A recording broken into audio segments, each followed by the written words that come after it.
Ici le compteur. Ferme doucement les yeux, laisse ton souffle s'apaiser et prépare-toi à un long voyage dans le temps. Ce soir, je vais t'emmener dans une histoire singulière, vaste comme les siècles, profonde comme les pierres des cathédrales, intime comme une prière murmurée dans la nuit. Nous allons ensemble traverser les âges, explorer les traces laissées par les églises chrétiennes, ces lieux et ces communautés qui ont marqué l'humanité bien au-delà de la foi seule. À travers les catacombes obscures où se réunissaient les premiers croyants, les mosaïques éclatantes des basiliques byzantines, les voûtes vertigineuses des cathédrales médiévales ou encore les chants qui résonnaient dans les cloîtres, nous plongerons dans un héritage souvent méconnu, mais toujours vibrant.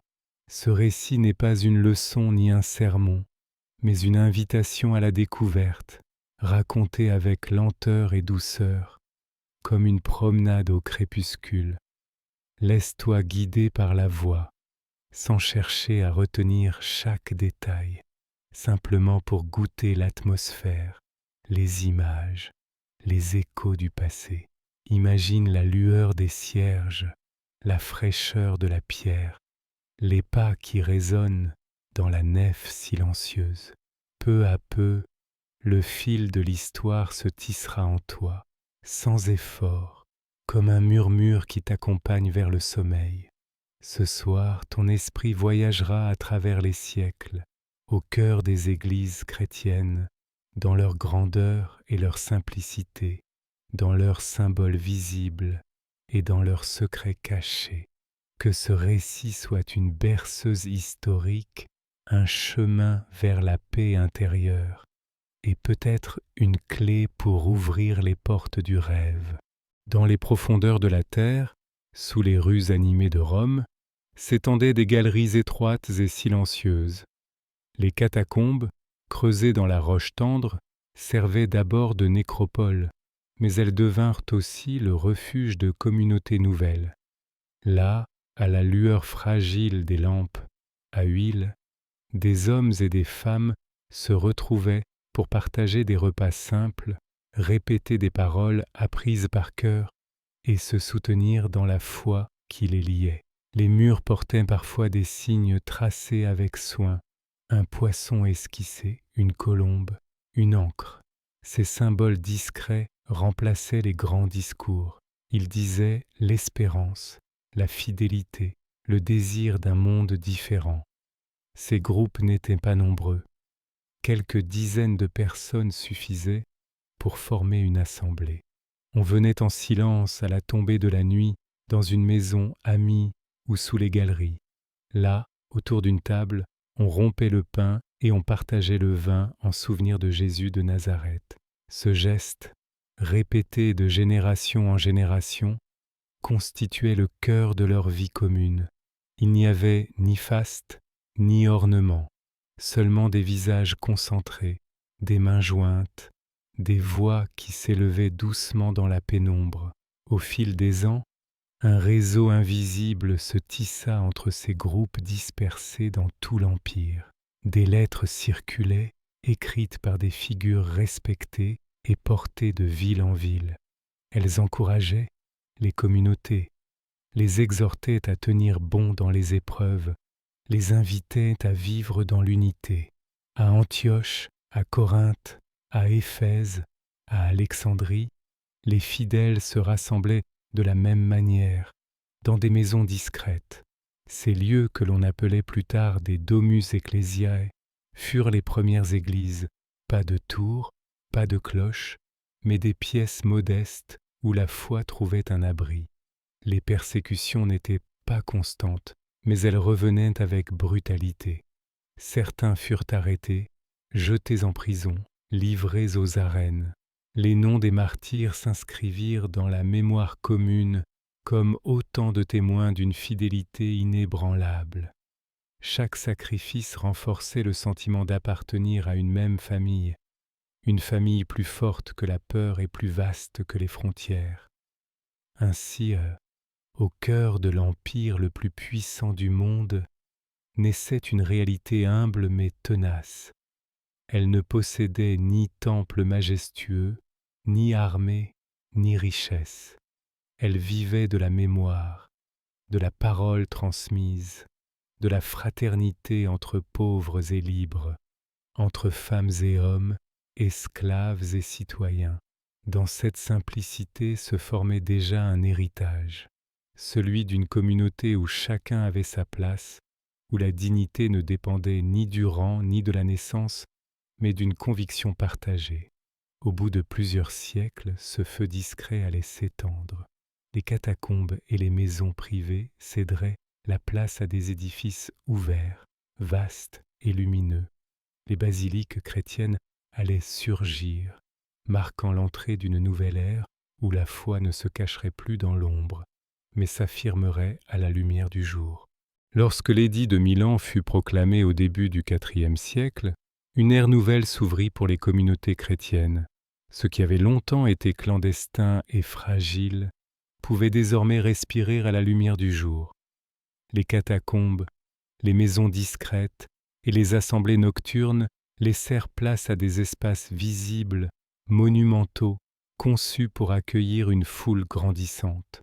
Les premiers grands édifices chrétiens furent appelés basiliques, reprenant la forme des vastes bâtiments publics romains, mais transformés en lieux de prière et de célébration.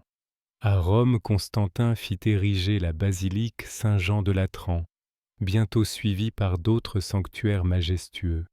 Ces édifices ne ressemblaient pas encore aux cathédrales gothiques de l'époque médiévale. Leur beauté résidait dans la simplicité de leurs lignes, dans la largeur de leurs nefs, dans la clarté qui traversait les hautes fenêtres. Les fidèles, autrefois confinés dans des pièces modestes, pouvaient désormais se tenir ensemble sous un même toit, dans un espace qui évoquait à la fois la grandeur de l'Empire et la nouveauté de la foi. Les basiliques n'étaient pas seulement des lieux de rassemblement, mais aussi des témoignages visibles. Leur architecture traduisait une transformation profonde. Les matériaux nobles, les colonnes héritées du monde antique, les mosaïques éclatantes, tout cela servait à dire que la foi chrétienne s'inscrivait désormais dans l'histoire, qu'elle devenait une force capable d'unir les peuples. Là où les catacombes avaient gardé le silence, les voûtes des basiliques résonnaient de chants. Là où la lumière tremblotante des torches peinait à percer l'obscurité, des vitraux et des lampes suspendues illuminaient les espaces. Dans ces lieux, l'art trouva une nouvelle mission. Les murs et les absides furent ornés de scènes bibliques. Des mosaïques aux tesselles colorées racontaient la vie du Christ, les paraboles, les figures des prophètes. Le peuple, souvent illettré, découvrait ainsi les récits sacrés par le regard, comme un livre ouvert de pierre et de lumière. Les couleurs vives, l'or qui recouvrait les fonds, le bleu profond des ciels étoilés donnaient une impression de monde transfiguré. L'art n'était plus seulement décoratif, il devenait catéchèse, prière, contemplation. À Constantinople, la nouvelle capitale de l'Empire, l'élan artistique prit une ampleur particulière. La basilique Sainte-Sophie, érigée au VIe siècle, incarnait cette union entre puissance impériale et spiritualité chrétienne. Sa coupole immense semblait suspendue dans l'air, baignée de lumière qui filtrait par une multitude de fenêtres. À l'intérieur, les mosaïques scintillaient comme un ciel éternel. Les fidèles, en pénétrant dans ce lieu, avaient l'impression de franchir un seuil vers un autre monde, un espace où la terre rejoignait le ciel. Dans chaque ville, la basilique devenait le cœur de la vie chrétienne. Elle abritait la liturgie, mais aussi les conseils, les rencontres, parfois même l'accueil des pauvres et des voyageurs. Elle était une maison ouverte à la communauté, une image de la nouvelle société que l'Église voulait bâtir. Les colonnes et les marbres rappelaient la Rome ancienne, mais leur destination nouvelle marquait un changement de civilisation. Les temples des dieux antiques cédaient la place à ces nefs orientées vers l'Orient, signe d'espérance et de résurrection. La musique accompagnait ce nouvel espace. Les chants, hérités des traditions juives et adaptés aux communautés chrétiennes, s'élevèrent sous les voûtes. L'unité des voix créait une atmosphère de paix, une onde vibrante qui enveloppait les fidèles. Peu à peu, les formes du chant liturgique se fixèrent, donnant naissance à une tradition musicale qui allait traverser les siècles. Le son devenait lui aussi une architecture invisible, soutenant la prière, élargissant le cœur. Dans ces basiliques, l'expérience des fidèles changea profondément. Entrer dans ces lieux, c'était quitter l'agitation des marchés et des rues, c'était se plonger dans un espace où tout rappelait le sacré. Les colonnes massives donnaient une impression de solidité, les mosaïques de lumière suggéraient l'éternité, les chants résonnaient comme une voix qui venait d'ailleurs. L'Église n'était plus seulement une communauté réunie dans une maison, elle devenait un monde en miniature, un reflet du cosmos, une maison de Dieu plantée au cœur de la cité. Avec le temps, l'art chrétien s'affina. Les représentations de saints, de martyrs, de vierges protectrices se multiplièrent. Chaque image portait une mémoire, chaque visage peint ou sculpté devenait une présence, une médiation entre le ciel et la terre. Les fidèles venaient prier devant ces icônes, persuadés que la lumière qui s'en dégageait touchait aussi leur propre vie. L'art ne cherchait pas à imiter la réalité terrestre, mais à la transfigurer, à suggérer l'éclat d'un monde invisible. L'héritage de ces basiliques fut immense. Elles marquèrent l'union nouvelle entre le pouvoir impérial et la foi chrétienne. Elles donnèrent à la communauté une visibilité inédite. Elles ouvrirent la voie à des siècles d'art sacré, où chaque pierre, chaque vitrail, chaque note de musique devenait offrande. Elles furent le berceau d'une culture où l'architecture, la peinture, la sculpture et la liturgie se fondaient dans un même élan. Ainsi, au sortir des ombres des catacombes, les églises chrétiennes se dressèrent comme des phares. Elles n'étaient plus des refuges discrets, mais des monuments qui proclamaient la foi au cœur des cités. Leur beauté n'était pas seulement destinée à éblouir, mais à éveiller un sentiment de paix et d'éternité. L'art sacré naissait non pas comme une simple ornementation, mais comme une mémoire vivante, un langage universel qui, siècle après siècle, continuerait d'émouvoir, d'inspirer et de transmettre. Lorsque le temps des royaumes succéda à celui des empires, une nouvelle ère s'ouvrit pour les églises chrétiennes. Le Moyen Âge fit jaillir des pierres une architecture qui allait marquer à jamais les paysages et les mémoires. Les cathédrales, ces édifices monumentaux érigés au cœur des villes, devinrent les témoins visibles de la foi et de la puissance collective. Leurs silhouettes, élancées vers le ciel, dominaient les plaines et les bourgs. Les tours et les flèches, visibles de loin, guidaient le voyageur comme des phares spirituels. Chaque cathédrale était l'œuvre d'un peuple entier. Des générations d'ouvriers, de tailleurs de pierre, de charpentiers, de maîtres verriers et de sculpteurs se succédaient sur les chantiers. La construction pouvait durer plusieurs siècles. Les hommes commençaient un ouvrage qu'ils ne verraient jamais achevé, mais ils savaient qu'ils participaient à une aventure plus grande qu'eux. Chaque bloc de pierre placé, chaque arc sculpté, chaque vitrail posé était une offrande au temps et à l'éternité. L'architecture romane, aux formes solides et arrondies, céda peu à peu la place à l'architecture gothique. Celle-ci inventa de nouvelles prouesses techniques, les arcs brisés, les voûtes surcroisées d'ogives, les arcs boutants. Ces innovations permettaient aux murs de s'alléger et de s'élever toujours plus haut. La lumière entrait par d'immenses baies habillées de vitraux colorés.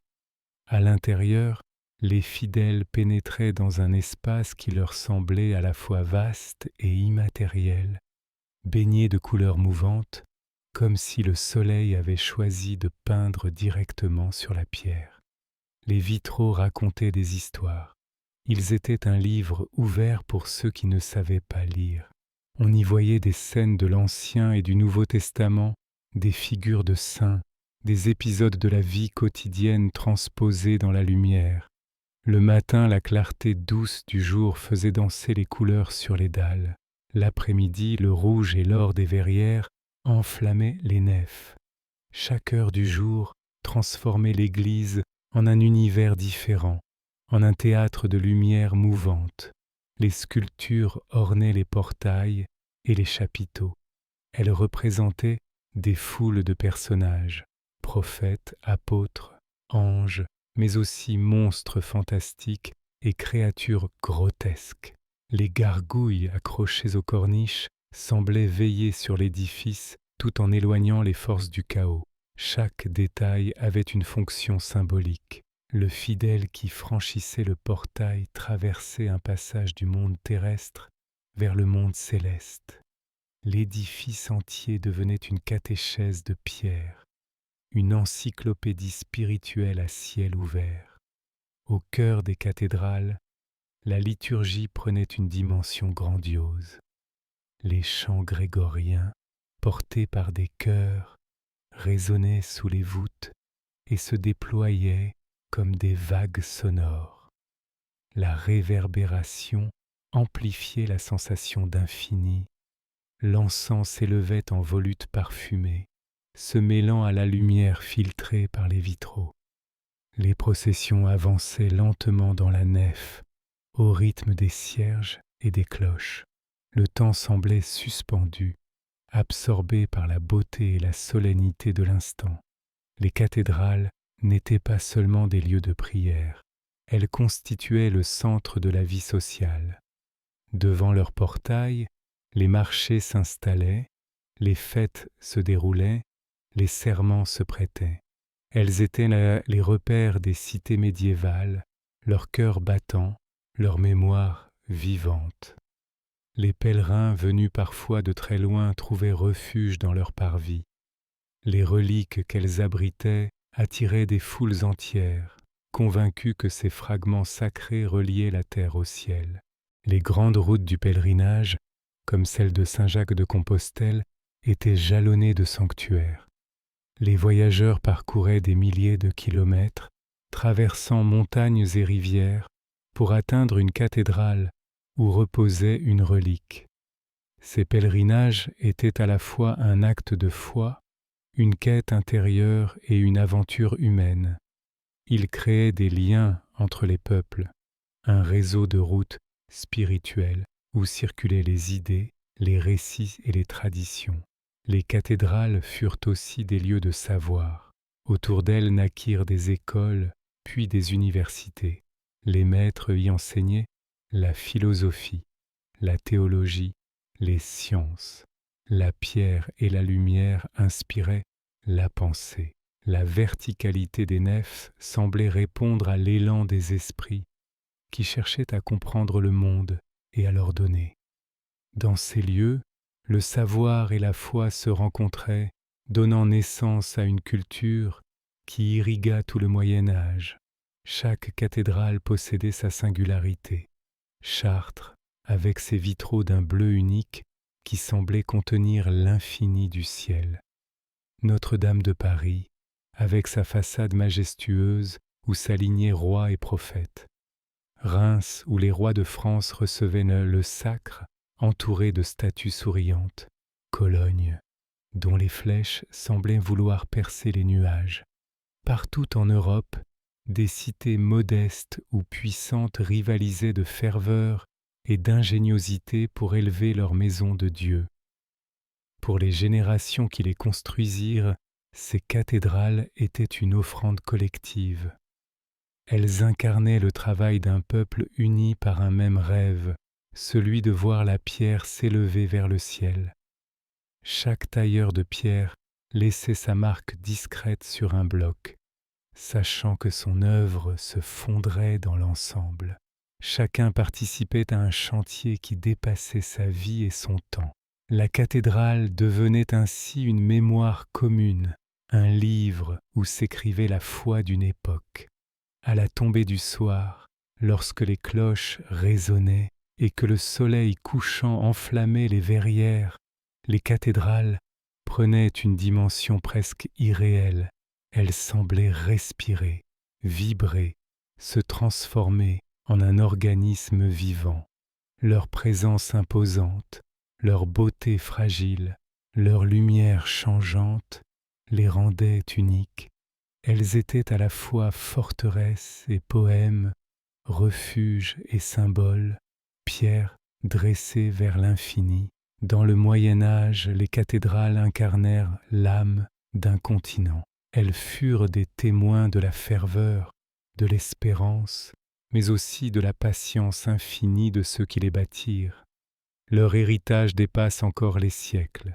Elles continuent de se dresser, malgré les guerres, les incendies, les tempêtes. Elles demeurent des signes, des ponts entre le passé et l'avenir, entre la terre et le ciel. Lorsque s'éteignit peu à peu l'époque médiévale, un souffle nouveau parcourut l'Europe. Les cathédrales gothiques, qui avaient dominé des siècles entiers de ferveur, cédèrent la place à un autre langage de pierre, de couleur et de lumière, celui de la Renaissance. Dans ce temps de redécouverte des arts et des lettres antiques, l'Église chrétienne joua un rôle central en commandant des œuvres, en inspirant des artistes, en donnant à l'Europe de nouveaux horizons où la foi et l'humanisme se mêlaient intimement. Les grandes villes italiennes, Florence, Rome, Venise, devinrent les foyers de cette effervescence. Dans les ateliers des peintres et des sculpteurs, dans les chantiers des architectes, un dialogue s'ouvrait entre l'héritage antique et la tradition chrétienne. Les églises s'ornèrent de fresques, de coupoles, de tableaux monumentaux.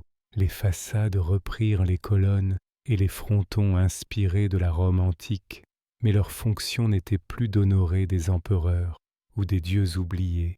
Elle proclamait désormais la grandeur d'un message évangélique universel. À Florence, Brunelleschi imagina la coupole de Santa Maria del Fiore, défi architectural qui semblait flotter au-dessus de la ville. Son audace ouvrit la voie à des générations d'architectes qui cherchèrent à unir la science des proportions, la géométrie et la foi. À Rome, Michel-Ange déploya sur la voûte de la chapelle Sixtine une fresque immense où se succédaient la création, les prophètes et le jugement dernier. Chaque geste de pinceau était à la fois une prouesse artistique et une méditation spirituelle. Les couleurs, les formes, les corps représentés avec une puissance inédite traduisaient un nouvel élan, celui d'une humanité appelée à contempler la beauté comme reflet du divin. La musique, elle aussi, se transforma.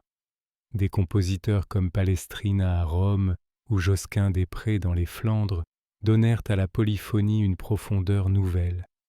Les voix se répondaient, s'entremêlaient, créant des harmonies riches et apaisantes. Les offices prenaient une dimension de contemplation, où l'oreille, autant que l'esprit, se laissait guider vers l'infini. Le chant grégorien, austère et monodique, trouvait désormais des prolongements multiples, où les accords et les dissonances s'équilibraient comme les ombres et la lumière dans les fresques des peintres. La Renaissance fut aussi une époque de questionnement. Le renouveau de l'esprit critique, l'étude des textes anciens, la circulation des idées entraînèrent des débats passionnés au sein de l'Église. La réforme initiée par Martin Luther bouleversa l'Europe chrétienne. Les églises, jadis unies, se fragmentèrent en traditions différentes. Les temples protestants naquirent sobres et dépouillés, refusant les fastes des cathédrales et des basiliques. Le mot d'ordre était retour aux sources, retour aux Écritures, simplicité dans le culte. En face, l'Église catholique répondit par un immense mouvement de réforme intérieure, le Concile de Trente, et une efflorescence artistique nouvelle, le baroque. Les églises baroques surgissant au XVIIe siècle portaient cette réponse éclatante. Leurs coupoles peintes ouvraient les plafonds vers des ciels dorés. Les autels resplendissaient de marbre polychrome. Les statues semblaient sortir de la pierre pour rejoindre les fidèles dans leur ferveur. Le Caravage, par son usage dramatique de la lumière et de l'ombre, bouleversa la peinture religieuse en donnant aux scènes bibliques une intensité humaine bouleversante. L'art devint un instrument de persuasion et de contemplation destiné à toucher le cœur autant que l'intelligence. À travers ces évolutions, l'humanisme chrétien se dessina. L'homme n'était plus seulement une créature fragile face à l'infini, mais un être capable de raison, de beauté, de grandeur. Les artistes, en sculptant des visages, en peignant des gestes, en composant des musiques, rendaient hommage à cette dignité nouvelle. Les églises devinrent des musées vivants, des coffres de trésors où s'exprimaient la foi et le génie humain. La beauté servait la foi, et la foi inspirait la beauté. Dans les villes, les grandes places s'ornaient de façades d'églises imposantes, théâtres de pierre où se jouait la rencontre entre ciel et terre. Dans les campagnes, des chapelles décorées de fresques racontaient encore et toujours l'histoire sacrée, mais dans une langue accessible, nourrie de couleurs locales, de visages familiers. L'art sacré se déployait à toutes les échelles, du détail d'un retable au gigantisme d'une coupole. L'héritage de la Renaissance fut immense. Elle marqua l'Église chrétienne d'une empreinte durable, faite d'équilibre entre tradition et nouveauté, entre fidélité et audace. Elle ouvrit des portes vers la modernité, tout en inscrivant dans la pierre, la toile et la musique un témoignage de la puissance créatrice de l'esprit humain. Les cathédrales gothiques avaient dressé des flèches vers le ciel. La Renaissance, elle, ouvrit des dômes vers la lumière, cherchant à unir la beauté du monde à la promesse du divin. Au seuil de l'époque moderne, les églises chrétiennes n'étaient plus seulement des lieux de prière. Elles étaient devenues des laboratoires d'art, de science, de pensée, des espaces où l'homme découvrait à la fois sa petitesse et sa grandeur. Elles incarnaient l'ambition d'une civilisation qui voulait tout embrasser, la mémoire des anciens, la nouveauté des découvertes, la profondeur de la foi. À partir du XVIe siècle, le visage du christianisme se transforma encore une fois. L'Europe, agitée par les réformes religieuses et les guerres qui en découlèrent, se lança en parallèle dans une aventure sans précédent. L'exploration du monde. Les navires quittèrent les ports d'Espagne, du Portugal, de France et d'Angleterre, traversant les océans pour atteindre des terres lointaines. Avec les marins, les soldats et les marchands, vinrent aussi les missionnaires. Les églises chrétiennes franchirent les frontières du vieux continent pour se répandre sur de nouveaux rivages, où elles allaient rencontrer d'autres cultures, d'autres langues, d'autres traditions. Dans les Amériques, les croix furent plantées à côté des drapeaux. Les missionnaires franciscains, dominicains, jésuites bâtirent des chapelles de bois, puis des églises de pierre, souvent au milieu de villages indigènes. Ils apprirent les langues locales, traduisirent les prières, enseignèrent les chants et les rites. Certains cherchèrent à protéger les populations contre les abus des conquérants, d'autres imposèrent brutalement leur foi. Entre dialogue et conflit, entre ouverture et destruction, l'héritage fut complexe, mêlant lumière et ombre. Les grandes missions du Mexique, du Pérou, du Paraguay devinrent des foyers où se mêlaient traditions européennes et expressions locales. Les autels s'ornaient de motifs indigènes, les processions accueillaient des instruments venus d'ailleurs, les chants résonnaient de rythmes nouveaux.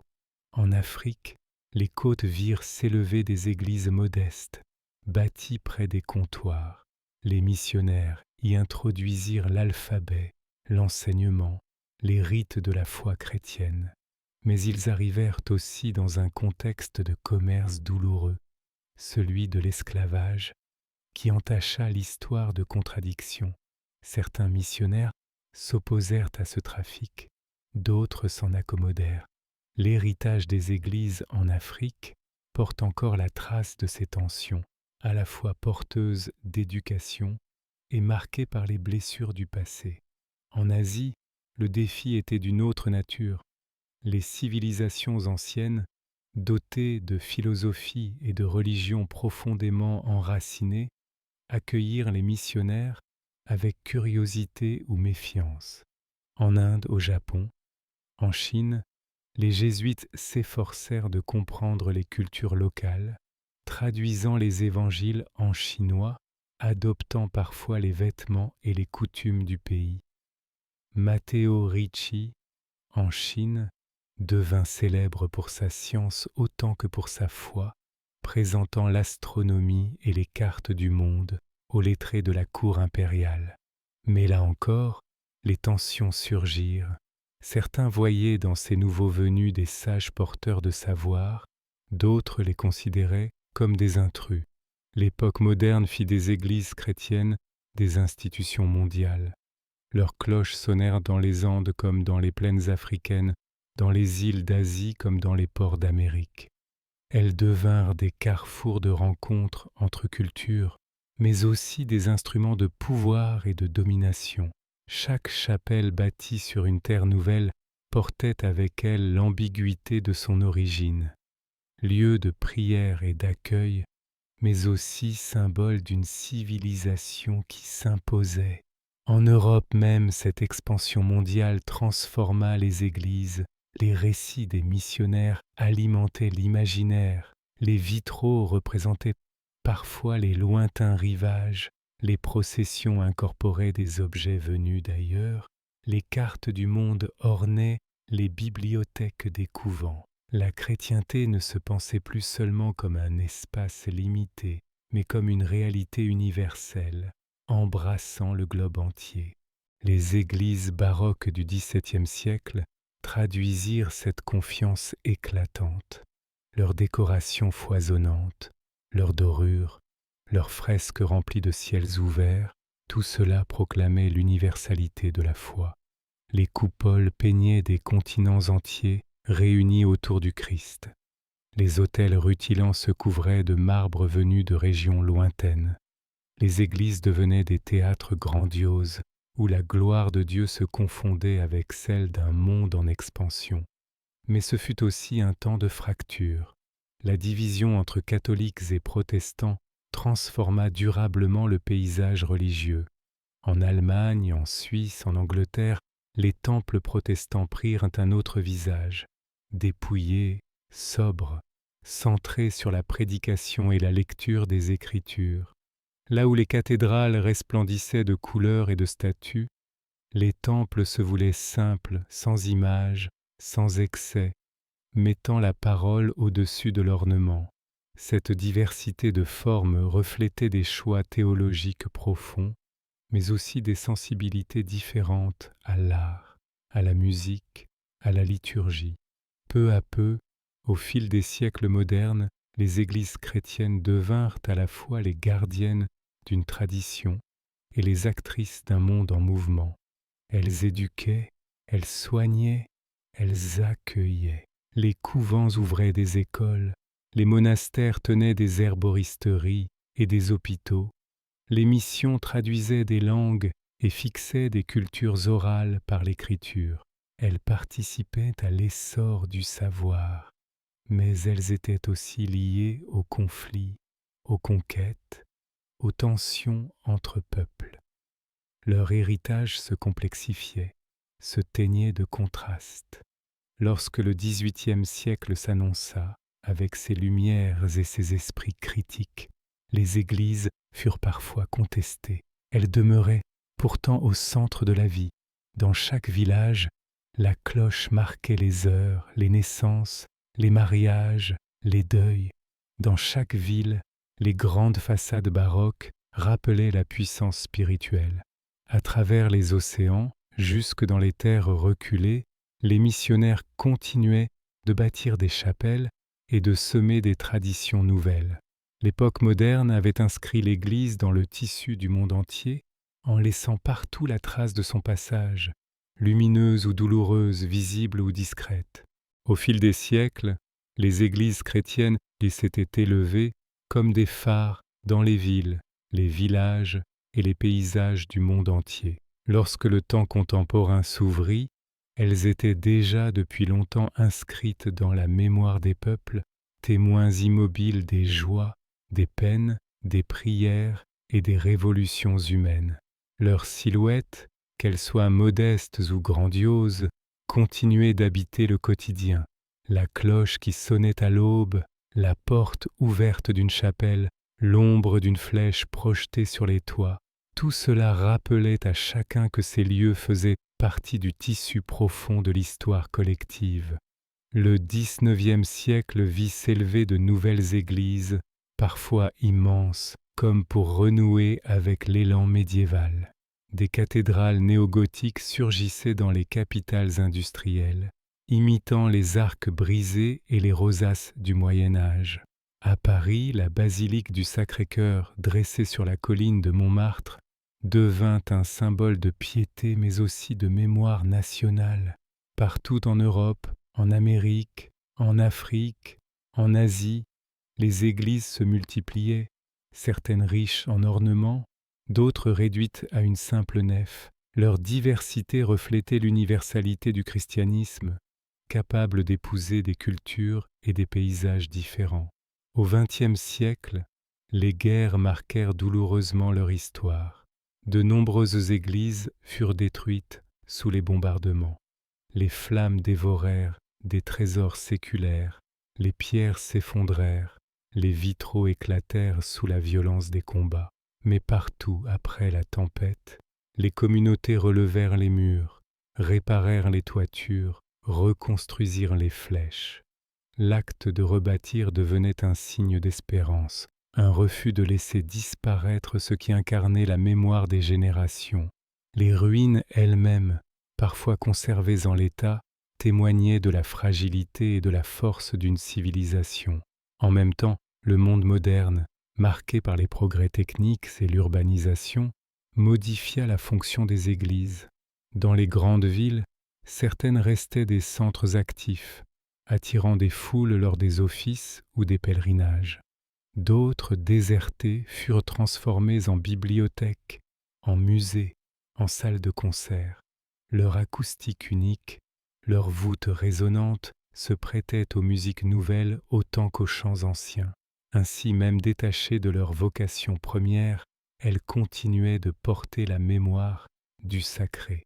En devenant des espaces de culture et de beauté, le Concile Vatican II, au milieu du XXe siècle, transforma aussi la manière dont les églises étaient perçues et utilisées. Les autels furent rapprochés des fidèles, les langues locales remplacèrent le latin dans les liturgies, les bâtiments accueillirent parfois des formes architecturales modernes, aux lignes épurées, aux matériaux nouveaux. Certaines églises contemporaines, faites de béton, de verre ou d'acier, surprenaient par leur sobriété ou leur audace. Elles montraient que l'héritage chrétien n'était pas figé, mais capable de se renouveler sans renier ses racines.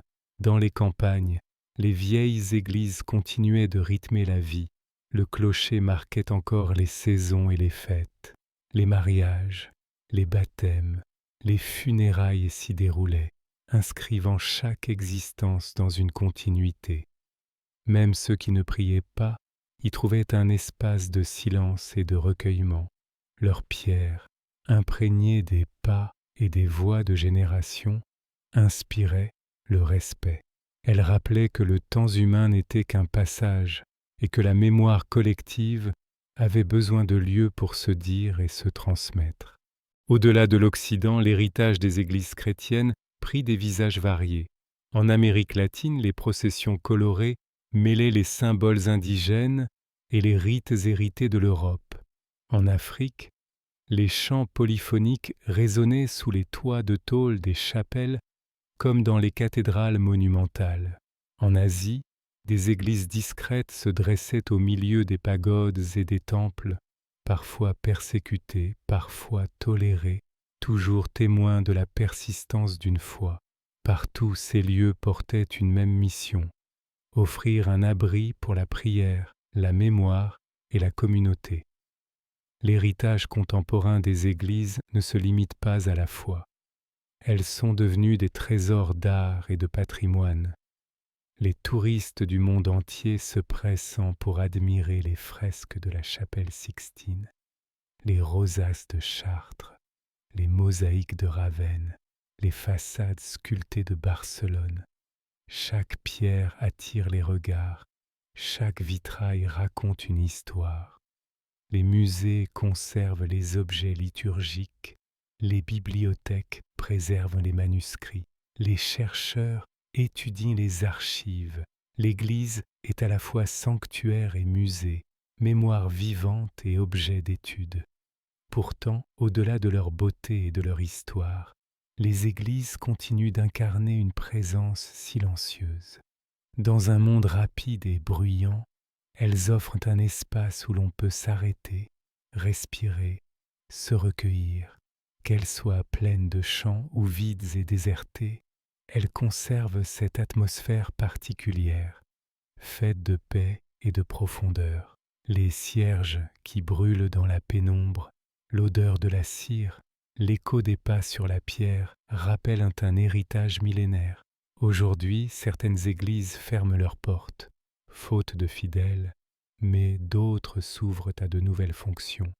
Elles accueillent des expositions, des concerts, des rencontres. Elles deviennent des lieux de dialogue entre croyants et non-croyants, entre mémoire et modernité. Leur héritage se poursuit, transformé mais toujours vivant. Les clochers qui jalonnent les paysages continuent de dessiner l'horizon, rappelant la présence d'une histoire qui dépasse les générations. L'héritage des églises chrétiennes est donc multiple. Il est spirituel, car il témoigne d'une foi transmise au fil des siècles. Il est artistique, car il a façonné l'architecture, la peinture, la sculpture, la musique. Il est social, car il a rythmé la vie des villages et des cités, des fêtes et des deuils. Il est universel, car il s'est enraciné sur tous les continents, adoptant 1000 visages différents. Cet héritage est parfois oublié, parfois contesté, mais il demeure comme une trame invisible dans le tissu des civilisations. Ainsi, au terme de ce long voyage, à travers le temps, les églises apparaissent non pas seulement comme des bâtiments de pierre, mais comme des témoins vivants. Elles portent en elles la mémoire des premiers croyants dans l'ombre des catacombes, la splendeur des basiliques byzantines, la majesté des cathédrales gothiques, la lumière de la Renaissance, l'élan des missions, les blessures des guerres, les espoirs contemporains. Elles sont des miroirs de l'histoire humaine, fragiles et résistantes à la foi, traversant les siècles pour offrir toujours un lieu où l'on peut se souvenir, s'émerveiller et espérer. Si cette histoire vous a plu, pensez à liker, à vous abonner et à activer la cloche pour ne pas rater les prochaines. C'était le Conteur. À bientôt pour de nouvelles histoires.